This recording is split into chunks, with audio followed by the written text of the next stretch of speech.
Welcome to Rockford, Illinois, ranked as the 9th most dangerous and the 3rd most miserable city in the United States.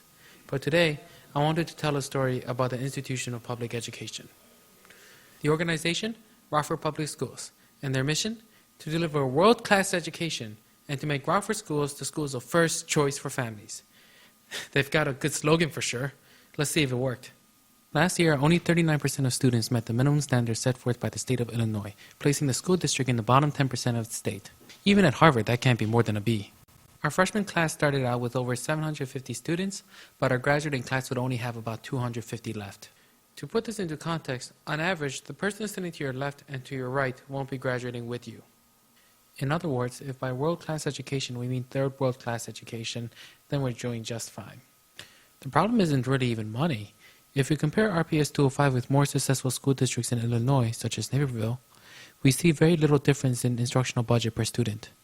And it's also not as though we have horrible students. For example, take Fred Van Fleet, who this year led the Wichita State Shockers to become the first undefeated team entering the NCAA tournament since 1991, or Michelle Williams, who would go on to have a successful career with Destiny Child. So what's the problem? Let's remember Leslie Burns' lesson, lean to the green. And this is not environmentalism. Specifically, let's look at hiring practices, contract awards, and teacher pay. Case 1. Cedric Lewis, our Chief Financial Officer. In 2010, he was charged with driving down the wrong side of a highway while drunk. Well, today, he still has his job. Or how about Principal Don Rondo, who recently settled a lawsuit for coercing a teacher into a sexual affair. When the teacher went to HR, she was fired a few weeks later. Not only does he still have his job, but during the litigation process, he was given an award for his leadership. Compare that with my high school, which went through 6 principals during my 4 years there. Up to a couple of years ago, our school district maintained a policy of hiring all non-tenured teachers and requiring them to reapply. They wouldn't find out if they had their jobs until the summer and would have to rely on unemployment benefits. But apparently the school district had no problem awarding money for construction contracts. Recently, the school district set aside $212 million for school improvement. 2 of the largest sums were awarded in a matter of a month. Almost half the money was awarded in a matter of weeks in a process many criticized as awkward and clumsy. However, the board defended their choice as a political one. Isn't that admitting you're not following an open access order?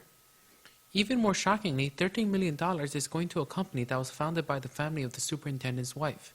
The board defended their choice after consulting external legal sources. But their external source, Hinshaw Law, is the same firm that the school district hires for all of its lawsuits and negotiations. If that's not regulatory capture, then we might as well believe all of LeBron's flops. It's not about whether it's legal or not. It's about the appearance of a fair bidding process. Compare this with negotiations for teacher pay, which lasted for more than 1 year and resulted in a 4-year pay freeze and doubling of health insurance premiums. Because if you're a teacher worried about your job and see the school district throw money so quickly to other contractors, you're going to get a bit frustrated. As a result, teaching quality suffers, weakening the effectiveness of an institution, especially by weakening the public's trust. Wait, that sounds familiar. The question is it incompetence or is it institutional corruption? After all, Larry Lessig told us that we needed to find a systemic and strategic influence. Recall the title of my presentation, Corrupted by Democracy. I claimed that it is because the Board of Education is elected that we have this problem. If you compare the demographics of students at my high school with the demographics of Rockford, you will see that the students who are going to public school are very different from the electorate. And that's because most parents are running away from the public schools. So instead of representing the needs of the students, the school district has a set of misaligned interests with the electorate who have no interest in a successful educational system. So what does the Board of Education do? They lean to the green. By awarding massive contracts for construction, the school district creates many jobs, which help alleviate our 12% unemployment rate. And since that money is coming from teachers' paychecks, our schools will continue to fail and more parents will send their kids to private school, creating a vicious cycle until we eventually hit rock bottom. So how do we fix this problem? While it's true that programs such as vouchers for private and charter schools would create an incentive to cater to the students, they also create perverted incentives for people to try to game the system to inflate their own numbers or attract parents. Furthermore, not many schools are willing to invest in what is considered a failing city. Instead, we should focus on exposing this corruption.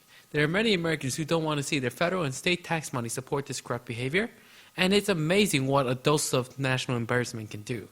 That's why I wanted to share this story with you. Students like Fred and Michelle do not have to be exceptions to a depressing status quo. They deserve better. Thank you. Created using Powtoon.